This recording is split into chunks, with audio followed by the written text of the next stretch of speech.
Welcome. Thank you for joining us this evening. We're going to go ahead and get started. We are here to share some very exciting UFLI Foundation's news. My name is Colleen Pollitt. I am part of the UFLI team. I am joined by some of my UFLI colleagues and some of our Project Read partners. We are very excited to be here today. Just a few quick housekeeping things before we get started. If you'd like to, in the chat, let us know where you're joining us from. That would be wonderful. If you have any questions throughout the session tonight, there's a little Q&A button down in your Zoom tab. So go ahead and post any questions that you have in there, and then our panelists will be able to answer them. We may answer some of them in text as we go, but most of them will have some time at the end to answer live for you. So with that, thank you. I'm seeing people from all over the world here tonight. That's so exciting, or whatever time zone you're in. Welcome, everybody. And with that, we'll go ahead and get started. So I'm going to have the pleasure of introducing the director of the University of Florida Literacy Institute, Holly Lane, and she will get us started with a little intro to assessment, and then our friends from Project Read will show us this new portal. Dr. Lane, take it away. Thank you, Colleen, and thank you all for being here. We're really excited about this new development in UFLI land. So let's go ahead and get started. So as Colleen mentioned, this work is a collaboration between UFLI, the University of Florida Literacy Institute, and Project Read. And just to give you a little bit of background and kind of set the stage for our new development, I wanted to just share a little bit about UFLI and its progress monitoring elements as they currently exist. So I imagine if you're here, you're already familiar with UFLI Foundations. You're probably already using UFLI Foundation. So you know a lot of this already, but this is going to just give you a little bit more background. So I don't know if you know that UFLI was developed over a long period of time, about 20 years. And during that time, for the most part, the lessons that we were using were primarily used in pre-service teacher preparation, and they were just lesson structures. When we attempted to do that same kind of work with practicing teachers, it didn't go so well because these lessons took a long time to plan. It took a lot of very specific background knowledge. And as a result, what we ended up doing was developing what you all know as the current UFLI lesson plan. So the things that our pre-service teachers were doing by hand, making word chains and figuring out their explanations of new concepts and all of those things, this is all in the manual for you. And so that was a big learning opportunity for us to realize what a difference it could make if you had really well-designed lessons already planned and you could focus your efforts on actually delivering those lessons really well and making sure you're meeting each child's needs. So one of the things that I think is important to understand for all of this is our view about how mastery develops. So very often we think of mastery as more of a dichotomy. And we don't want you to be thinking about it that way. It's not that you didn't know it before, now you've mastered it. There's really a continuum of mastery development, starting with when a skill is completely unfamiliar. That's when they've never heard of the skill, they don't know it, it's completely unknown. But very soon, once you start introducing that skill, then we could put it in the acquainted column. This means that the students heard of this skill, they have some awareness of it, but they're not ready to use it on their own yet. But with instruction, we very quickly see most children get to the point where they are accurate with the skill. That means they can perform the skill correctly with a reasonable degree of accuracy. But we want to keep working on it until they have developed automaticity with the point where they can perform the skill accurately, but also effortlessly without really thinking much about it. Eventually, we want all kids to get to the point where they are independent in the skill, where they can apply it in new contexts without any support. So the skills within UFLI Foundations in our scope and sequence We want all kids to get to at least accuracy, preferably to automaticity. If they get to independence with a skill, that's awesome. But the independence is really going to develop over time with a lot of practice reading. So some of the skills that they learned in kindergarten and first grade, they may not be really independent with until third grade or even later. And that's okay. As long as they are definitely accurate and hopefully automatic, then we're doing really well. But let's think about how that develops, how it looks over time. You might say, well, before a lesson, all of our students are unfamiliar, but we know that's not true. We always have a couple of kids in the class who know something about the skill. They might be acquainted with it. They might be already able to use it pretty accurately, but they probably haven't gotten to the point of automaticity or independence. But after just day one of the lesson, most of our kids are now acquainted. So in day one, that's when they get that new concept introduction. They've moved from I've never heard of this to at least I've heard of it, but I'm probably not quite ready to do it on my own, although some kids may be. One of those children that is still completely unfamiliar with it was absent. The other two are there because they still need some extra support. So we know probably just off the top of our heads who those kids in our class are likely to be. Then, after day 2 of the lesson, most of our students have moved to the point where they are accurate. They can apply that skill. They've done word work, they've spelled words, they've written sentences, they've read sentences, they've read a decodable passage, all using that skill. And so they're probably pretty accurate. But we may still have some kids who are unfamiliar. I've never heard of it, even though they've sat through day 1 and day 2 of a lesson. And then some kids who aren't able to do it on their own yet, but they've heard of it. They know what it is. They just can't use it correctly yet.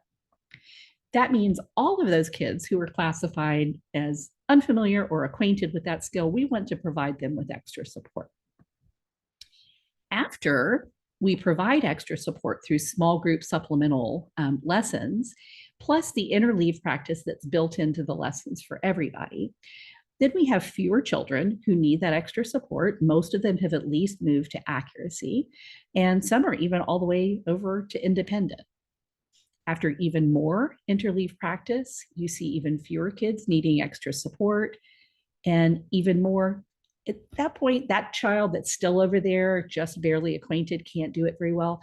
That's a child that is probably in need of intervention, not something beyond the whole class instruction and that tier 1 small group differentiation.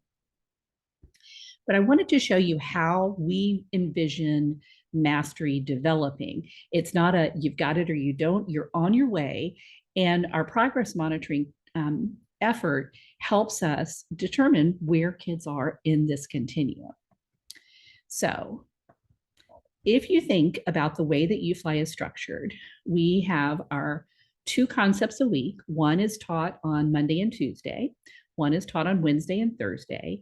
And then on Friday, we come back and review those 2 concepts and we measure progress. We assess to see how kids are doing at that point. Then we have our daily 90-minute reading block. So on Monday, Tuesday, Wednesday, and Thursday, it will look just like this, in that you would do 30 minutes whole class UFLI. You will do 30 minutes language comprehension instruction, and then you would have another 30 minutes that's differentiation for both your foundational skills and your language skills.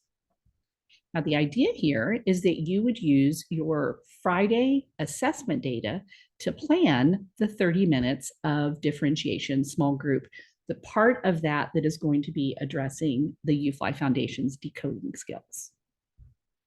So the way that we suggest that you structure a Friday review, this is one scenario that you could pull any activities that are going to be appropriate for your students' needs. But for the 2 concepts that you just taught this week on Friday, what you would be doing, for example, is reviewing the concept by using those day 2 slides from step 5, the new concept introduction. It's a super quick review of that concept. Then you're going to practice it, maybe doing manipulative letter work and word work, or maybe doing a blending drill, and then just practicing spelling a few words. And if you do that, concept 1, you would look at 3 minutes or so for the review, 4 minutes for your word work or blending drill, and then another 3 minutes to spell a few words. You do the same activities for your second concept, different words, obviously. And then that leaves you about 10 minutes to administer your spelling assessment.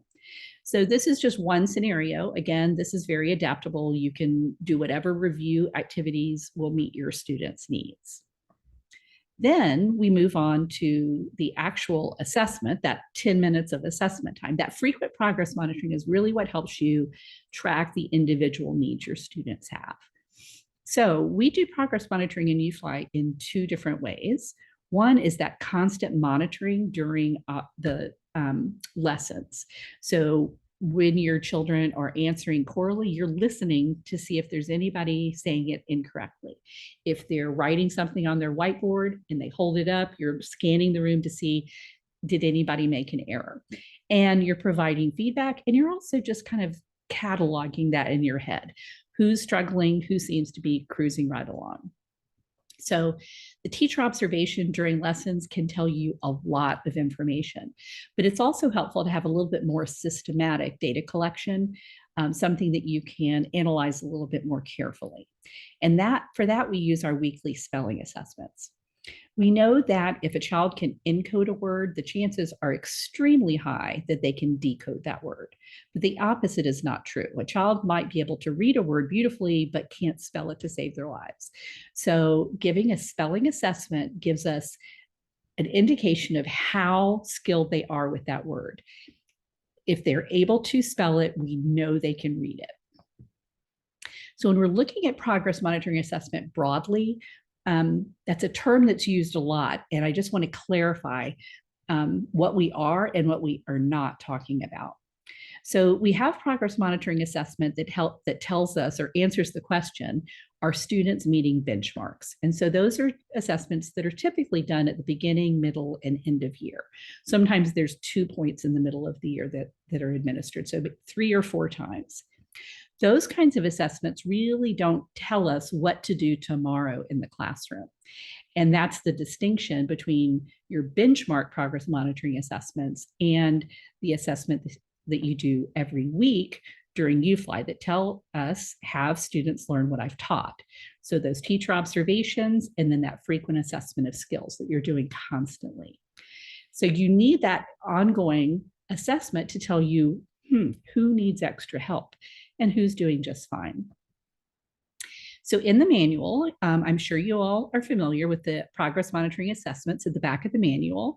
And I just want to take you through how we do training for this in our initial implementation training. So we're just going to, for the purpose of an example here, look specifically at lesson 45 and 46. These are the 2 lessons that you taught this week. So lesson 45 on Monday and Tuesday, lesson 46 on Wednesday and Thursday.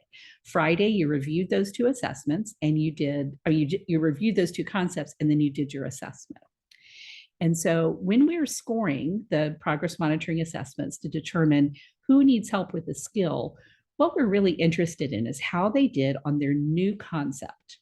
So the new concept words are the ones in the column over the GPCs and regular words, and then the words that are in bold in the sentence. The rest of the words are also provide useful information, but really for the small group targeted intervention, what we're looking for is how well have they developed their understanding of that new concept. So when you're assessing this, you might have a pre-designed template that the kids write on, or you can just have them write on paper to be able to score this. Here's some examples of a kiddo's assessment for both lesson 45 and lesson 46. So if we just look at the parts of the assessment that are the new concept points, we have the 3 regular words for both assessments, and then lesson 45 has both shut and trash in the sentence, and lesson 46 has them in the sentence. If I score these assessments, I see there's an error on the first one for trash, but that's the only error. So my student receives 4 new concept points and 10 out of 11 total points. I really only care about those new concept points for our purposes here.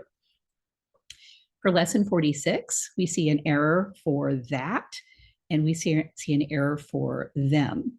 So they also missed one of the irregular words, and I'm going to take special note of that because it does contain the new concept, and that's the part of that word that they missed. So when I score this, they got 2 of the 4 new concept points and 8 of the 11 total points. But I'm going to pay attention to the fact that this student is also struggling with some of those irregular words, in particular, the new concept, that voice TH. So back to our reading block. If we think about that 30 minutes in the middle of the reading block as our differentiation time, and that's supposed to be differentiation time for both decoding skills and language skills, that means that we would have about 15 minutes for each. So that's how we have organized the small group supplemental support. And so how are you possibly going to get all of the review and extra support done in just 15 minutes a day? Well, let's take a closer look at that and see. So that means that you will have roughly 7 to 8 minutes per concept. So 15 minutes with 2 concepts, that's not much time for that small group support. And it's really different from how a lot of teachers conceptualize small group supplemental support, which is often, I have, X number of children, I've got an hour for small group time, and I'm going to divide them into 3 groups, and every group's going to get 20 minutes. But guess what? That is the exact opposite of differentiation.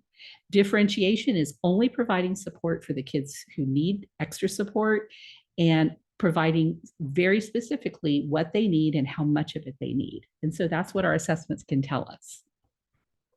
So the way that we recommend using these data to guide your small group planning is you look at the possible new concept points. So I don't know why we didn't just make all of our assessments the same number of points, but we didn't. They could be 3, 4, 5, or 6 new concept points. And so we're going to determine how close they got to that perfect 3, 4, 5, or 6. If they if they got all of their points, 3, 4, 5, or 6 points, that means they need no extra support. They've nailed this concept down already just after the initial lesson. We don't expect that of all of our students, but some students are going to get there very, very quickly. On the other end of things, if they only get 0 or 1 point, no matter what the possible number of points is, that tells us they need intensive reteaching of that skill. They haven't gotten it. So they're going to need a lot of support. The kids in between, we can classify as either needing just a regular reteach, not an intensive reteach, or a review of that skill.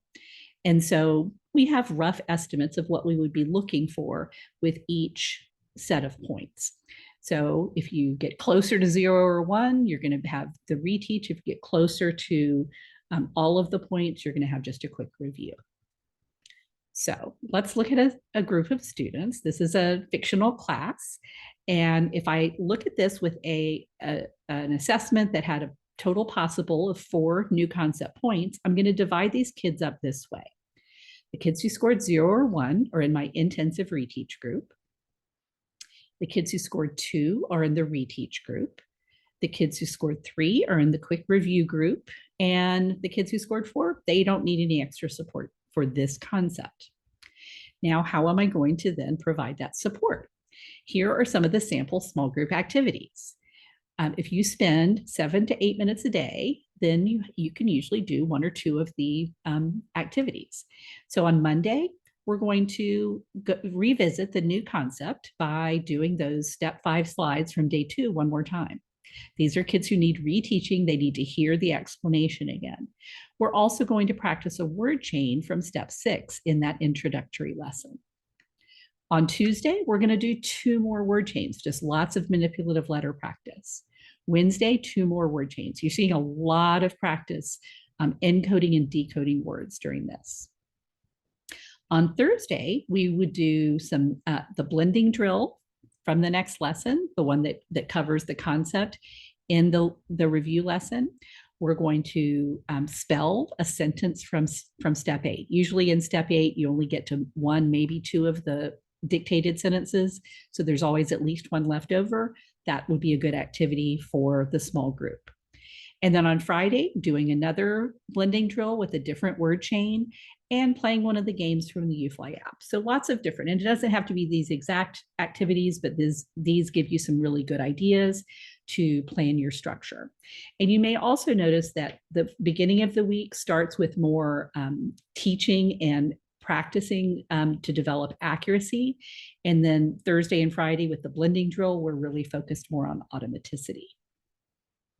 So our students in our intensive reteach group are going to get all of these activities. You're going to meet with them Monday, Tuesday, Wednesday, Thursday, and Friday. So they're going to have that practice every day. The kids in the reteach group are only going to get Monday, Wednesday, and Friday. But guess what? They're going to be joining the intensive reteach group. So your small group is not going to be that small, but it's a lot smaller than your whole class. And they're going to be doing all of the activities on Monday, Wednesday, and Friday. Your kids in the review group, you're going to pull into the same group with the intensive reteach kids for Tuesday and Thursday. So they're getting slightly different activities, but they don't need quite as much support. And then your students who scored 4 and don't need anything, they're not going to be pulled at all for small group for this concept. They may be pulled during the other one. The example student that I showed you, he needed help with one concept, but not the other one. So he would be an example of a child that would get pulled for one of these, but not for the other. So what this looks like, if you want it a little more visually, your intensive reteach group is going to be meeting every day. Your reteach Monday, Wednesday, and Friday, your review Tuesday and Thursday. But you're only pulling one group per concept. So both of those, the pink and the yellow there on Monday, the pink and the green on Tuesday, and so on. So now here's where we ran into something once we got started using UFLI Foundations.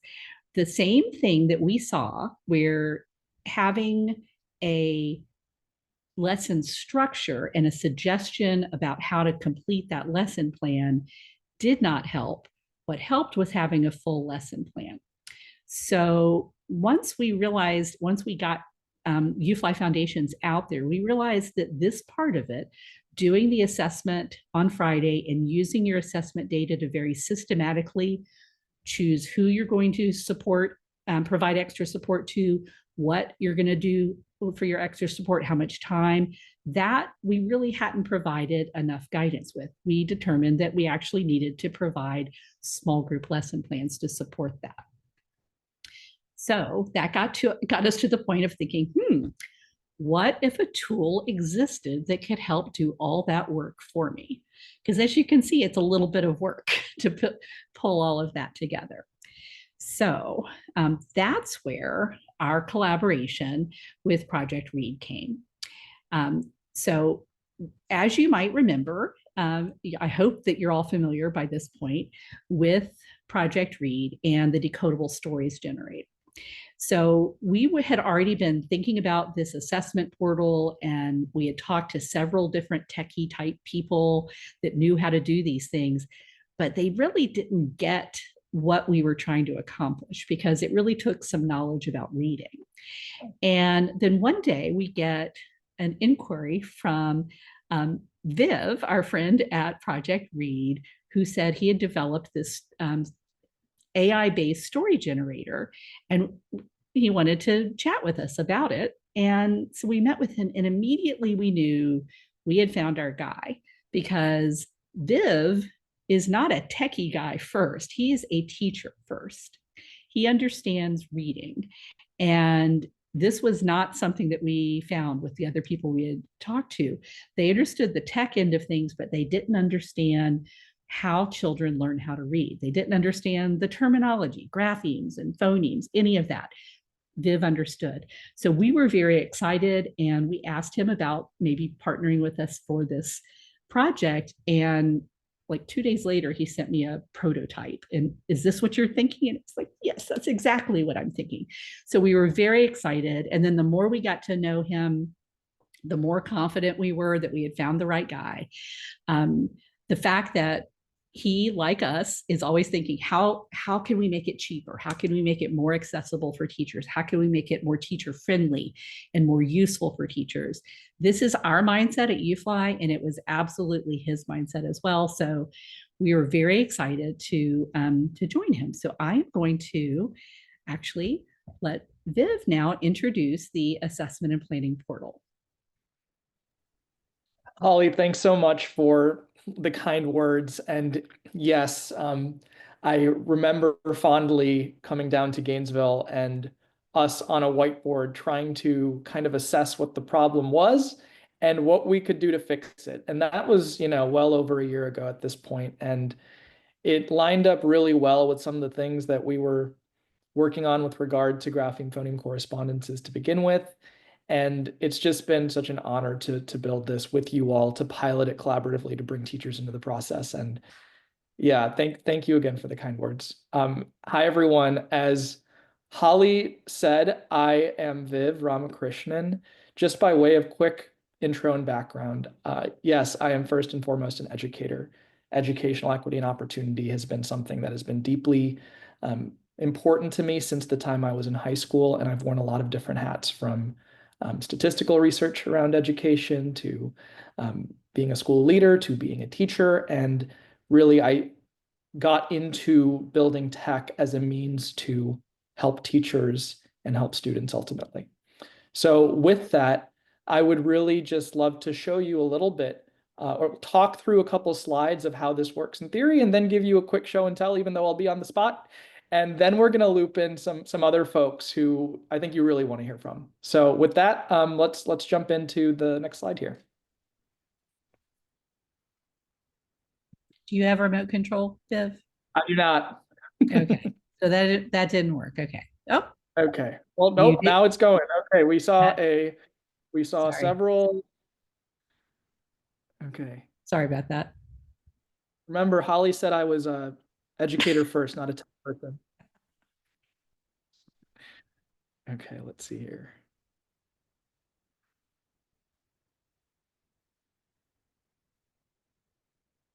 Seems like there's a bit of a lag, so let's see what happens. You want me to just operate the slides for you?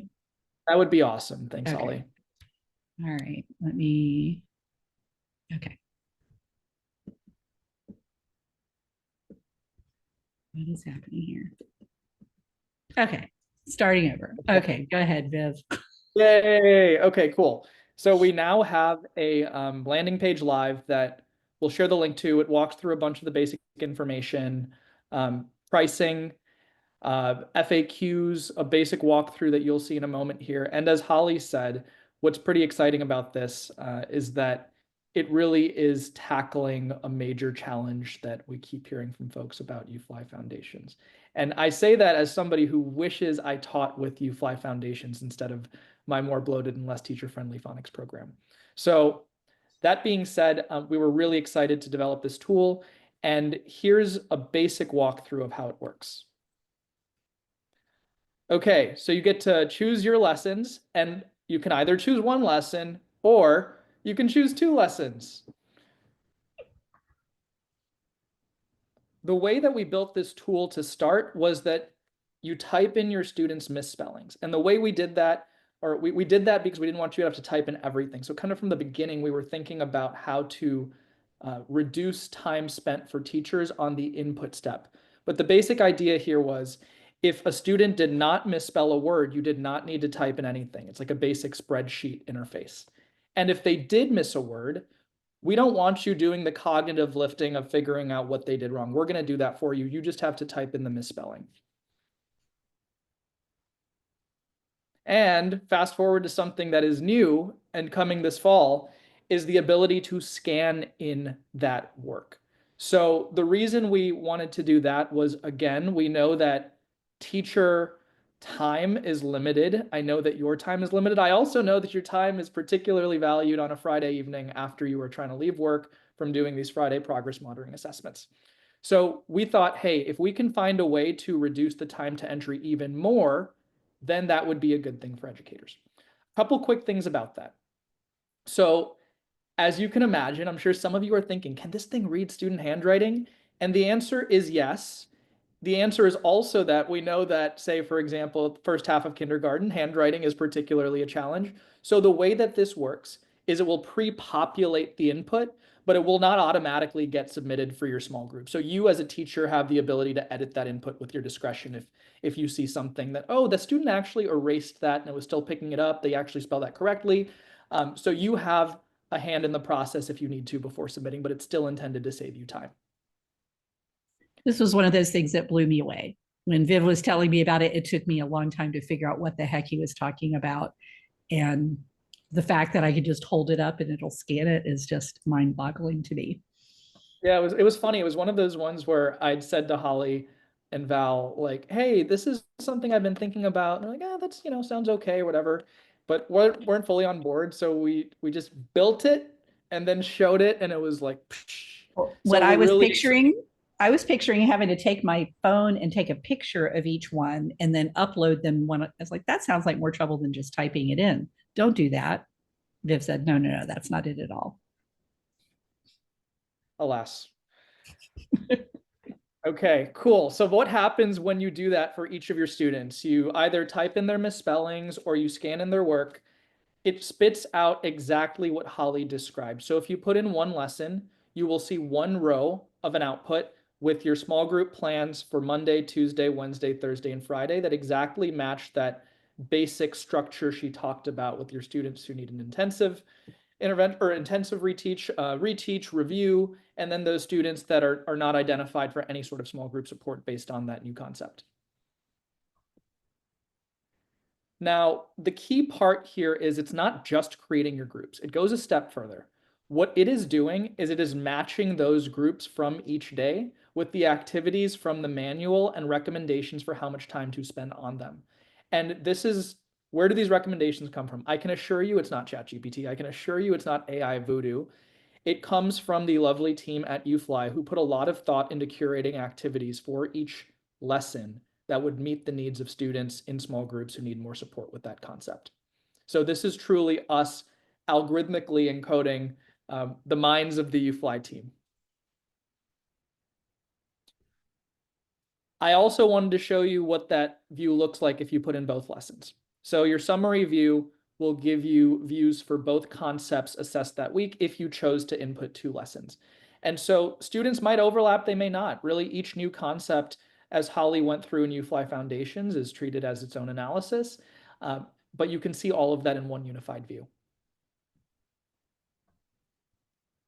We also really wanted to focus a little bit on the why, not just who your small groups are, but for you as a teacher to understand the rationale behind that. So Holly had previously showed a little visual walkthrough with students in the intensive group getting 5 days of small group support, 3 days, 2 days, or no days, respectively. And so this view mirrors that and really shows you why students are being identified for small group support based on how they did with that new concept. Finally, there's an analytics tab, which for those of you that want to go deeper, shows you a little bit more in terms of the overall word accuracy, the focus concept or new concept accuracy, as well as those previous grapheme phoneme correspondences that showed up in that lesson's progress monitoring. So if you wanted to see how students were doing with the previous concepts, there might not be as many attempts. There's kind of a data sparsity issue where they might have only seen a couple previous concepts, but you still get to see that from each progress monitor as well. All right. Okay, So, I think this is where, Holly, am I doing my show and tell? yes, we want an actual demo. All right, cool. So I'm going to share my screen and let's see how this goes.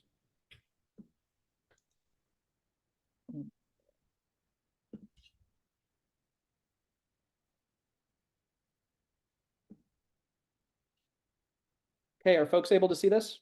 Yes. Okay, so as I mentioned, you can select up to 2 lessons. To use the examples we've been talking about today, I can select 45. And as you'll see, we have my student Holly at the very top, and then I also have my example classroom here. And it pre-populates the words that were in that assessment from the UFLI manual. So you don't need to worry about that. That's there for you. If you want to add 2 lessons, then it does that again over here. And so your options, you could definitely type in how a student misspelled a word, and you could only do that. Or, as you see, optionally, we have this right here. So I'm going to be Holly for a second. And let me do it with one, and then I'll do it with two.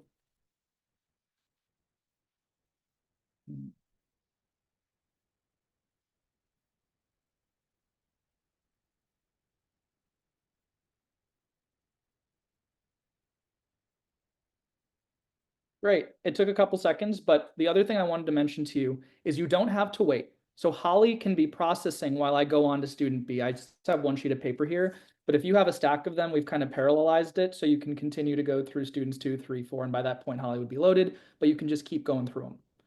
Now let's do this with 2 lessons. My folded sheet of paper, so I'm actually going to do that again from scratch so we have a fresh view.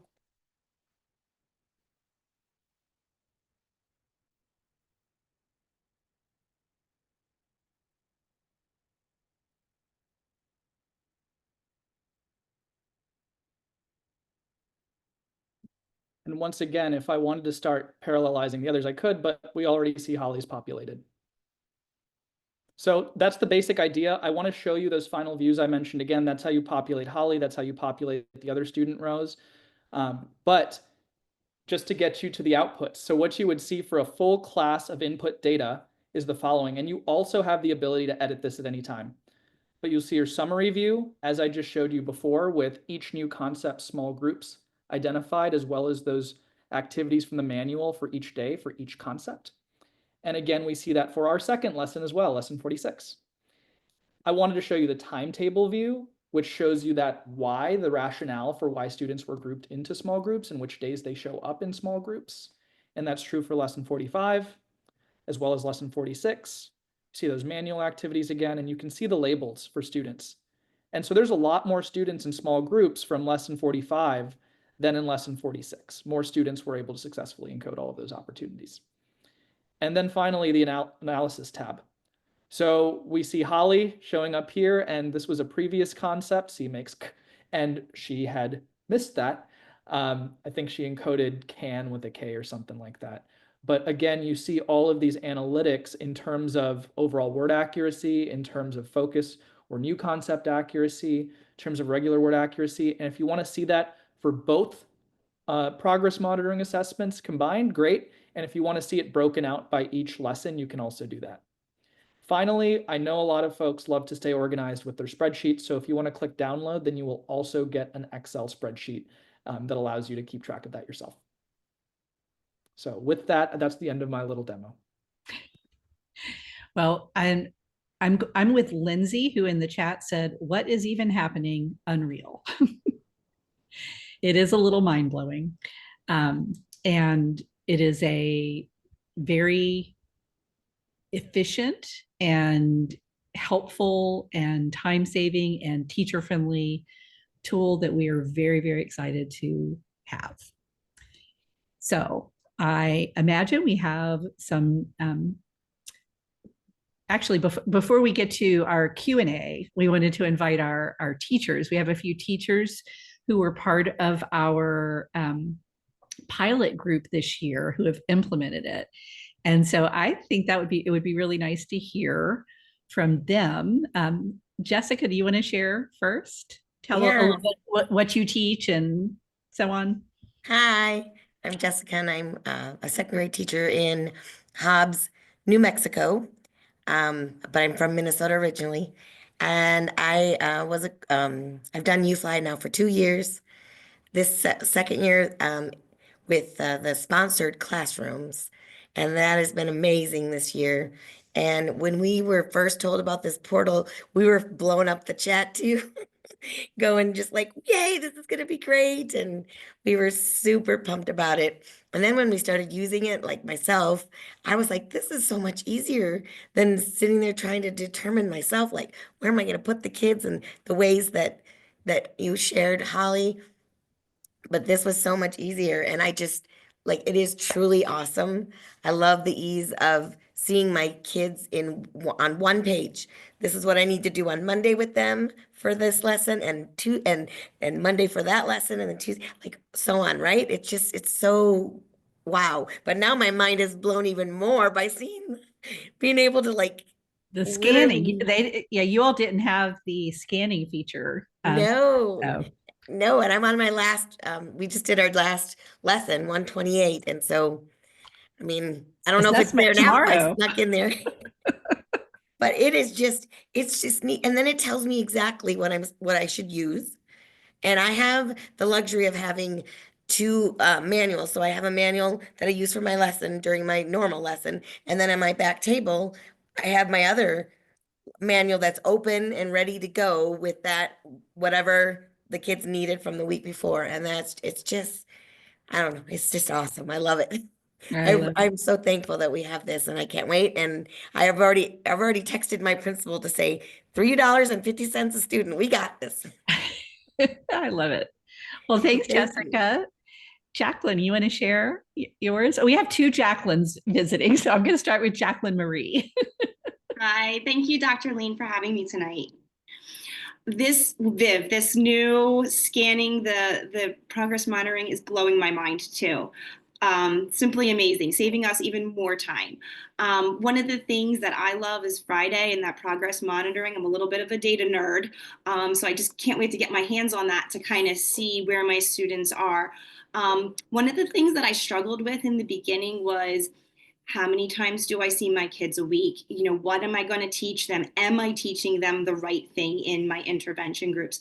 And this tool has been the answer to all my prayers.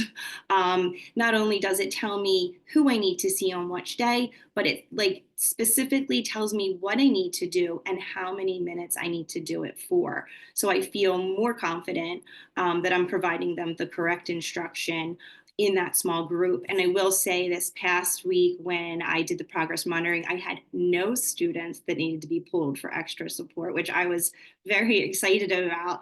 My students love the program.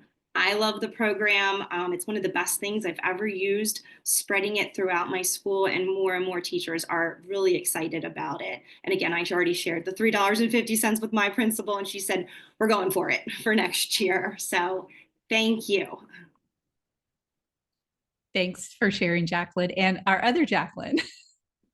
Thanks. Hello, Dr. Ling.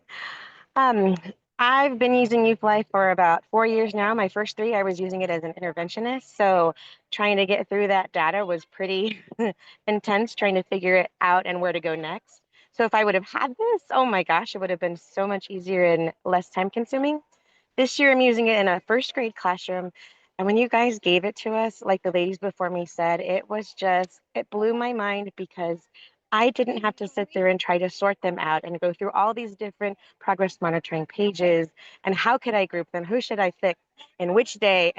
It just did it and it popped it out. I didn't have to then think of what activities to do with them, not even going back into the manual to try to find out which word chains I should use. It said exactly what I needed. Okay. And I just truly appreciate you guys valuing our time and being able to give us this to work with something that already is amazing.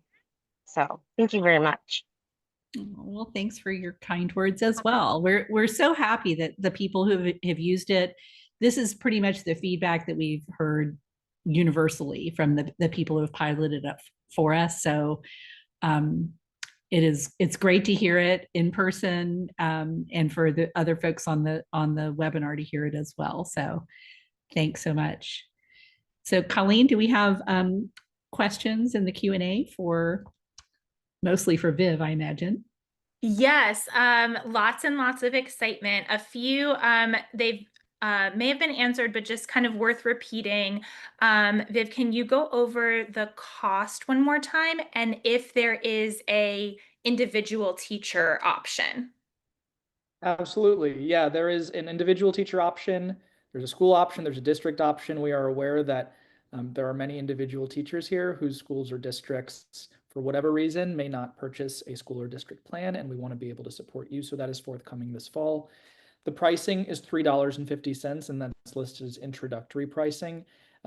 I can't speak to future years forever, but what I will tell you is this: we are not trying to increase the cost unnecessarily. We are trying to keep it in that range that $3 to $4 range for as long as long as we can. We really, like, before we arrived there, we as a team with UFLI really backed into a granular analysis of what is the cost to actually run this. And we probably undershot it, if anything, but really a key value that was behind that is how can we make this accessible and affordable for teachers and cover the costs of some pretty cutting edge tech. Awesome. There's lots of excitement for the scanning feature. Some technical questions there. If an assessment page has like other words on it or prompts, will that interfere with the scanning ability? Yeah, it's a good question. So we've tested it with certain templates, but I know there's a long tail of a ton of different templates folks have made. So I don't want to say it works perfectly for every template under the sun. It works really well, the blank sheet of paper, where those students are just practicing or rather encoding, whether it's lined, whether it's printer paper, that works really well. It works well with several templates we've tested, but I don't want to universally make a proclamation about the template that you might have on your computer. Fair enough. That'll be a trial and error process our teachers can go through. Let's see. There were a couple of questions about the capability of sharing student data from teacher to teacher, if there's like an interventionist or if an administrator would be able to see a whole school's data profile. Yeah, all good questions. So what you see right now is what we have live.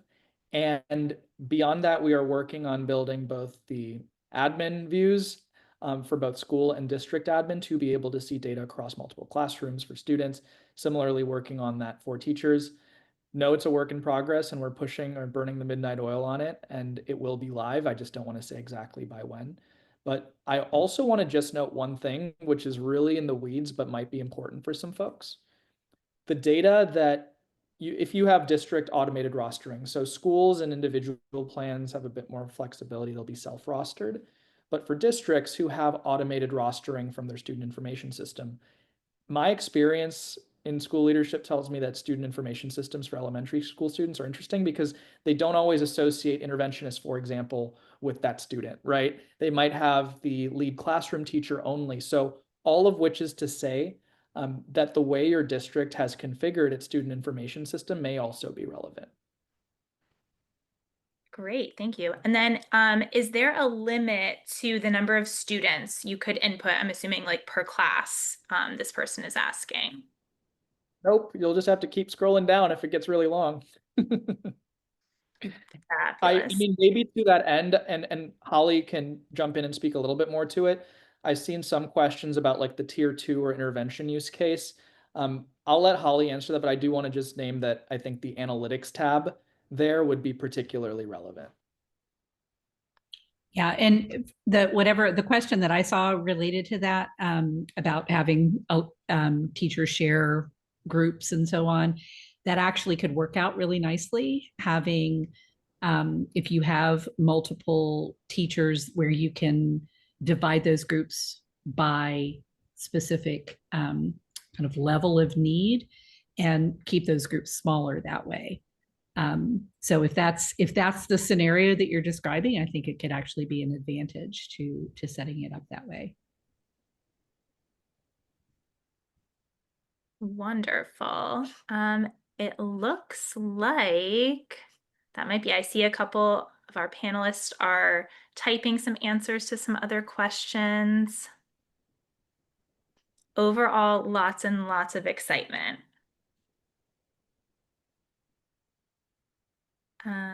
Let's see. Oh, Lorraine's asking, giving the assessment, I'm assuming this is for the scanning feature, you'd want to break up the answers by concept, right? So, and not have them combined if you're assessing multiple concepts at once for the scanning tool to work. Yeah, that's right. And what I would just mention is that fidelity of implementation is really important for any number of reasons, including for scanning, because for example, what I have heard in just conversations with teachers is folks who pluck certain words from the assessments, remove certain ones, mix and match. And I will say that it works better if it is followed in order as the assessments actually are supposed to be administered.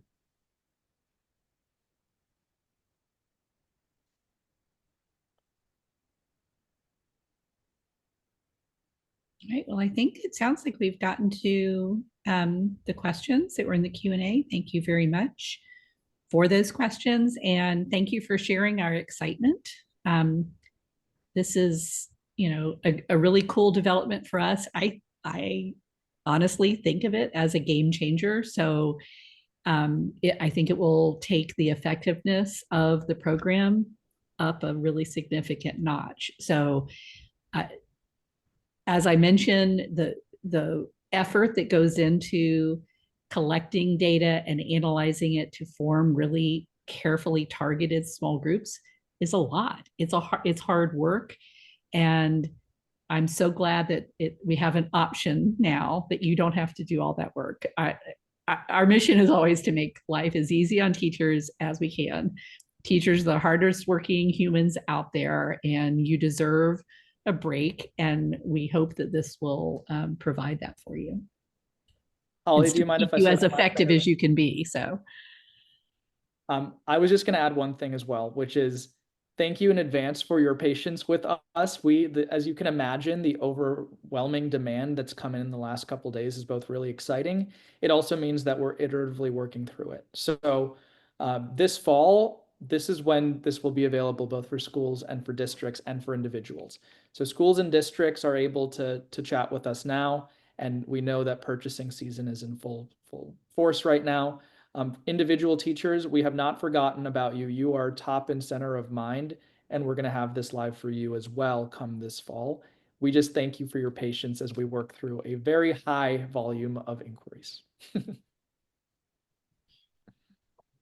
well, again, thank you all for coming, and thank you for our teachers who came to share their experiences. I know as a teacher, I always liked hearing from teachers, what do these ivory tower people know? And I heard from you all that this was a really powerful tool for you all. So thank you for sharing. All right. Well, thank you all for coming tonight. Thank you for having us. Bye, everyone. Bye, everyone.